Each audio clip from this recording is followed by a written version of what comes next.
My grandfather gifted me money to study abroad, but my parents secretly used it to pay for my sister's college tuition. Losers don't deserve to study abroad, they laughed. So I cut ties with my parents and hired a lawyer to sue them. But more facts came to light. I had a happy childhood in a very ordinary family. We went on picnics with my parents and I have memories of running through the park, accompanied by my mother's warm smile. Everything felt like an irreplaceable treasure. However, everything changed the moment my sister was born. Her name is Samantha. She joined our family when I was 6 years old. I understood even then how adorable a newborn baby could be. Both my parents adored Samantha, delighting in her every move. I never imagined that this would gradually begin to constrict my heart. My mother clearly started devoting more time and affection to Samantha. It began with small things. When I came home from elementary school, snacks were delayed because my mother was busy with Samantha.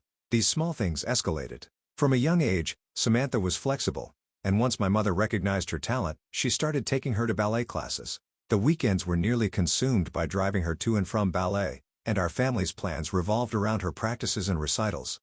Even when I wanted to go to the zoo, I was briskly dismissed with, "We don't have time for that." Family trips were similar. The chosen destinations were always places Samantha was interested in, and I quietly suppressed my own desires. By the time I was in middle school, the daily household chores had become my responsibility. After school, cleaning, laundry, and preparing dinner became my routine tasks, all because my mother wanted to focus on Samantha's practice.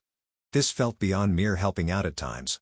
I felt treated like a servant, and the hardest part was the silent pressure from my mother. Even while I studied, she would frown and ask, "Aren't you done with the laundry yet?" I never heard the words, "Thank you for always helping out with the housework," or, "You're doing great," which I longed for. On the other hand, Samantha always received kind words like, "You were wonderful on stage," or, "You're really doing well." I felt isolated in my own home, and even when I tried to assert my place in the family, my mother always brought the conversation back to Samantha.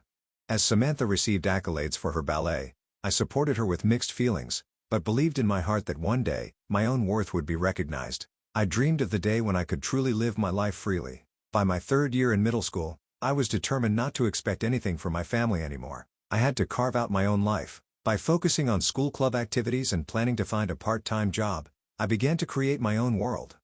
It felt much freer and more authentic. Throughout high school, I worked harder than anyone else and kept my grades at the top of my class. As a result, I received an offer from a prestigious overseas university to study there as a scholarship student with a full tuition waiver. The only issue was covering my living expenses abroad. I brought up this topic during dinner after returning home from school one day. I heard from my teacher that I can study abroad as a scholarship student. The tuition is waived, so if you could just help with the living expenses, I said, my heart swelling with hope. My mother put down her chopsticks and sighed deeply. "That's a great opportunity, but we just can't afford it," she said. "What?" I was stunned by the unexpected response. My father continued, "Samantha is going to start lessons with a famous teacher next year, and that's going to be expensive. Supporting her dream is our top priority." "But what about my dream? This is the result of all my hard work," I argued desperately. My mother looked at me with a slightly cold gaze. "We simply don't have the money to cover your living expenses abroad." "Why are you asking for something impossible?" Their words pierced me like a knife. Was my effort really worth so little compared to my sister's dream? Unable to secure my parents' support, I had to give up on the idea of studying abroad. Instead, I decided to attend a local university. "Why do I have to be the only one who sacrifices?" I repeated to myself over and over. Each time, feelings of frustration and loneliness welled up inside me. Still, I had to move forward. Determined to carve out a life on my own terms, I chose a new path. However, just as I was about to graduate from high school, a sudden piece of news came. My grandfather had passed away due to illness. From a young age, my grandfather had always shown me particular affection. When I heard of his death, an indescribable sadness filled my heart. His presence had been significant in my life, and I vividly remember the summer vacations we spent together, and how seriously he listened to my plans for further studies. It felt as though a huge hole had been left in my heart. While mourning my grandfather, I graduated from high school and began attending a local university. As a university student, I juggled lectures and assignments while working as a tutor and at a bar in the evenings.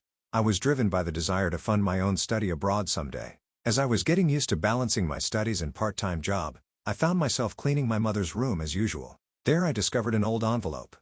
It was addressed to me. Casually checking its contents, I found a letter from my grandfather. It stated that he had left me a substantial inheritance from my study abroad expenses. Tears overflowed from my eyes upon learning this fact.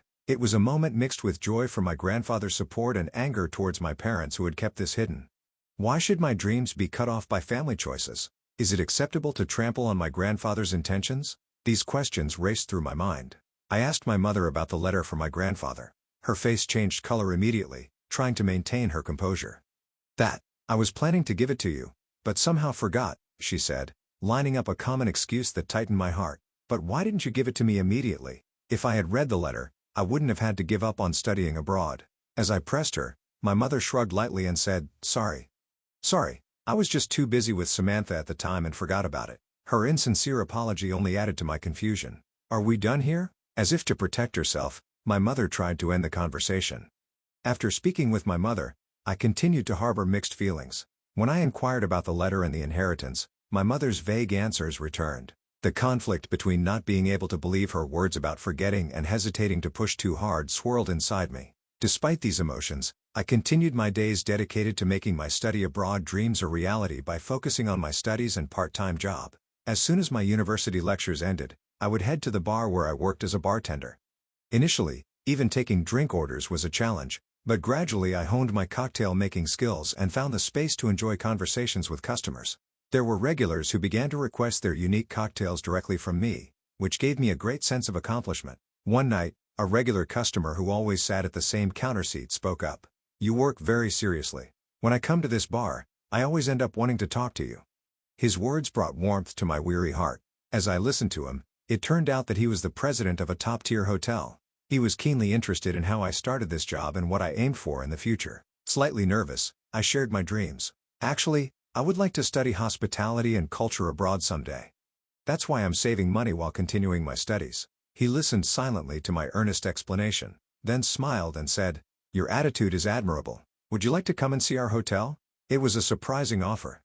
Never had I imagined that working diligently at a bar could lead to an opportunity directly connected to my dreams. Slightly bewildered, I gratefully accepted his offer. A few days later, guided by him, I visited the top-tier hotel, which far surpassed my imagination with its elegant interior and meticulous service. I was overwhelmed yet deeply moved. During the tour, he told me, the experience here will definitely be useful for your future. Would you like to work here? I was taken aback by his words, filled with gratitude for this unexpected opportunity. I felt a surge of excitement at the prospect of growing in this place. Thank you. I would like to cherish this opportunity, I said, and decided on the spot to take the job. From then on, my life changed significantly. My days began to revolve around university lectures by day and working at the hotel by night. The job at the hotel was tougher than I expected with a lot to learn, but as I sincerely engaged in each task, I absorbed new knowledge and skills. Supported by colleagues and superiors, I gradually earned their trust. In this way, I took my first steps in carving out a life on my own terms. After graduating from university, I started working full-time at the hotel, utilizing my cocktail skills and customer service abilities learned during my student days, and gradually mastering new tasks.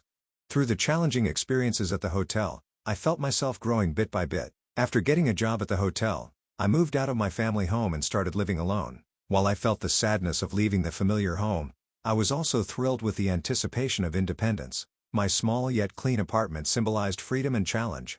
2 years into my hotel job, my sister successfully graduated from high school and was accepted into the vocational school she had longed for. When I heard the news, I felt truly happy for her and proud of her efforts. One day, I received a call from my mother's sister. By the way, did you know Samantha is going to study abroad to join a ballet company? It seems like it was expensive, but you guys must have saved up properly. Study abroad? Savings. As I responded with curiosity, my aunt continued nonchalantly. Well, it's quite a psalm, isn't it? And they managed to send you to university too. Impressive, isn't it? Feeling uneasy with her words, I decided to confirm with my mother. Mom, is it true Samantha is studying abroad?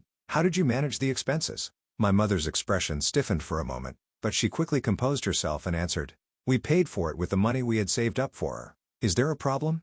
At that moment, I could not hide my turmoil. I vividly remember when I expressed my desire to study abroad. My mother had firmly stated, We don't have that kind of money. At that time, I had no choice but to give up my dream. Yet there was saved money for my sister. Knowing this fact, I felt a tightness in my chest. Why is their treatment of us so different? Every time I felt that my sister was more valued, childhood memories resurfaced. Me being denied the things I longed for while she easily got them as if it were natural. Emotions that had been simmering in my heart for a long time resurfaced. Is there a problem? My mother's casual question seemed to leave no room for imagining the impact I felt. That's why it hurt even more. I wanted to be valued too.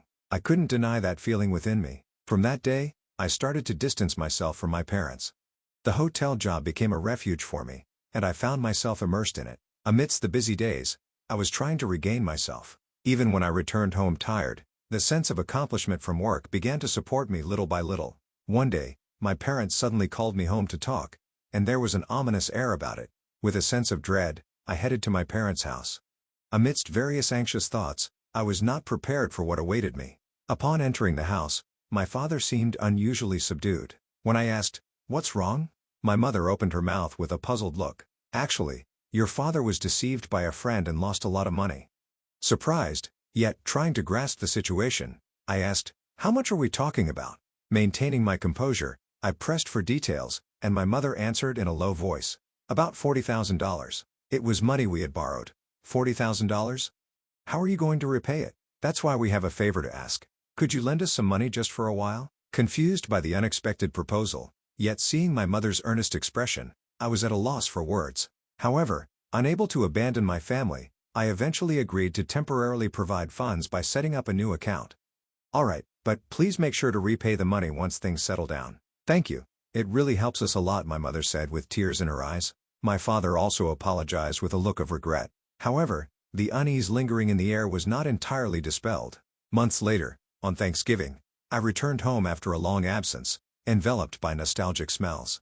As I opened the door, the savory scent of turkey roasting wafted from the back. In the living room, my parents sat on the sofa, and Samantha, who had returned home temporarily from her studies abroad, was there too. Next to her sat her boyfriend. I was a bit surprised and felt a twinge of wariness inside. Samantha was laughing and talking happily with him, and my father began to speak joyfully as he watched them. "Look, isn't Samantha's boyfriend handsome? Plus, he works at that top-tier company," he said. My mother also nodded proudly, unconsciously boasting about Samantha's boyfriend. Each word tightened my chest, and my gaze shifted away. "Mom, you mentioned recently that studying abroad was expensive for Samantha. What happened with that?" I asked cautiously. My mother quickly responded, "Well, she improved her grades, so I gave her a bit more money. But her boyfriend helps out a lot, so it should be fine. His parents like Samantha a lot and support her too." Samantha's boyfriend's parents were wealthy and well-known locally. His family owned a large estate known for hosting lavish parties each year. His father was the CEO of a well-known company, and his mother was a socially influential figure. When Samantha started dating him, I was astounded by his family's status and wealth. The conversation continued with stories about Samantha and her boyfriend. Initially, I listened with a smile, but gradually I grew weary. As the boasts about his achievements and romantic surprises continued without end, I nodded along while inwardly sighing. Even during this precious family time, the focus was solely on her and her boyfriend. I tried to change the subject, but Samantha paid no heed, and I ended up just listening silently. A few days after Thanksgiving, I went to the local supermarket to pick up some groceries. As I walked through the store, I suddenly heard my name called from behind. Turning around, Aunt Dorothy stood there with a smile. "Oh, it's been a while. How have you been?" "Aunt Dorothy, it's been a long time. I'm doing well, and you haven't changed a bit." "Thank you. By the way, have you heard about Samantha's engagement party?" "An engagement party?" Surprised, I listened as my aunt continued cheerfully. "Yes, they're planning it for next spring in Hawaii." "In Hawaii? That sounds incredibly lavish." "Yes, they're inviting his family too, so it'll be a bit of a trip." "You're going, right?" Caught off guard by the sudden news, I clenched my shopping basket. "No, I haven't heard anything yet. How will the party expenses be managed?" "You don't need to worry about that. Dad left Samantha an inheritance, which will be used for that." "An inheritance?" I gasped at the unexpected revelation. While suppressing the urge to confront further, I ambiguously replied, "Is that so?" But I felt a turmoil inside me. Believing my own efforts had limits, I hired a detective to investigate, and it was revealed that my parents were using the study abroad funds left to me by my grandfather for Samantha's engagement party in Hawaii without my knowledge. Moreover, the lavish plan amounted to more than $40,000. I felt there was something beyond my imagination hidden in my parents' plans, and this realization sparked decisive anger. All the feelings of alienation, unfairness, and being unloved that I had long felt suddenly exploded. One night, taking advantage of my parents being out, I went to my family home and logged into my mother's computer. What I found was more unbelievable than I had anticipated. Information that had been hidden from me now came into view one by one, making my chest tighten. Various reservation details were recorded there. Carefully and with intense emotion, I reviewed the details of the travel booked for Samantha's engagement party. A lavish holiday plan in Hawaii costing over $40,000 was neatly arranged. Initially, the amount didn't seem serious to me, but as I sat there, every feeling of unfairness I had felt lined up before my eyes. I canceled all reservations except for the travel costs. It wasn't about retrieving the large sum of money, but intended as a retaliation against my parents. My initial calmness was nowhere to be found. I proceeded driven by emotion. After confirming the cancellations, I quietly left the house. In the car on the way back, I decided to cut ties with my parents. I felt there was no point in continuing this relationship any longer. As planned, my parents and sister went to Hawaii, but upon their arrival, they learned that all reservations for the hotel and the engagement party had been canceled. My parents were shocked and unable to understand what had happened, attempting to contact me immediately. However, I had already blocked their contacts and no calls or messages could reach me. The situation quickly deteriorated, but I accepted my decision quietly without any regrets. Ultimately, my sister and her boyfriend, along with his parents, had to explain the situation and bear the costs. Later, I heard from my aunt that Samantha had boastfully posted about her engagement party on social media, making my heart ache. I couldn't bear how it seemed to be no problem for her at all. Unable to suppress the turmoil in my heart, I decided to consult a lawyer. When I asked the lawyer to investigate, a shocking fact was revealed. Samantha's study abroad expenses had also been funded by my grandfather's inheritance. Without my knowledge, my grandfather's inheritance had been continually used solely for Samantha. Unable to contain my frustration and anger, I decided to sue for the return of the inheritance. At that time, my parents had just returned from the engagement party in Hawaii. Without any time to relish their pleasant trip, they were bewildered by the documents from the lawyer that had arrived at the house. What does this mean? My father, holding the papers, looked at my mother in confusion. Upon learning that I was formally demanding the return of a lawyer, my parents seemed to realize the seriousness of the matter for the first time. However, my resolve was unshaken. To correct years of unfairness, I decided to fight. Then, I took a step further and directly called Samantha's boyfriend. I told Samantha's boyfriend about my parents borrowing money from me and using the money my grandfather had left for my study abroad for her engagement party. At first, he refused to believe it, saying, "That can't be true." However, I calmly explained the facts and sent him emails as evidence. After a moment of silence, he exhaled softly and murmured, "Samantha never mentioned any of this to me." Eventually, this information reached his parents as well.